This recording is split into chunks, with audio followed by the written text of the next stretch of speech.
নমস্কাৰ নিউজৰ বাতৰিলৈ স্বাগতম জনাই ষ্টুডিঅ'ৰ মজিয়াত মই উৎপল দাস চাওক আজিৰ বাতৰি মৰনৈ চাপৰি গাঁৱত বীৰাংগনা নাট্যগোষ্ঠীৰ উদ্যোগত আৰু নৱজ্যোতি যুৱ সংঘৰ সহযোগত অনুষ্ঠিত হৈ যায় দিহানাম প্ৰতিযোগিতা নিউজ নাৰেক ৰিপৰ্ট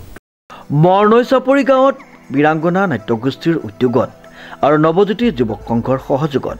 দিহানাম প্ৰতিযোগিতা অনুষ্ঠিত হৈ যায় উল্লেখযোগ্য যে শুক্ৰবাৰে মৰনৈ চাপৰি গাঁৱত বীৰাংগনা নাট্যগোষ্ঠীৰ উদ্যোগত আৰু নৱজ্যোতি যুৱ সংঘৰ সহযোগত দিহানাম প্ৰতিযোগিতা অনুষ্ঠিত কৰা হয় বীৰাংগনা নাট্যগোষ্ঠীৰ উদ্যোগত আৰু নৱজ্যোতি যুৱ সংঘৰ সহযোগত অনুষ্ঠিত কৰা দিহানাম প্ৰতিযোগিতাত লখিমপুৰ জিলাৰ বহুকেইটা দিহানাম দলে অংশগ্ৰহণ কৰে বুলি জানিব পৰা গৈছে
ঢকুৱাখানাৰ পৰা জিন্তু কোচৰ ৰিপৰ্ট নিউজ নাও।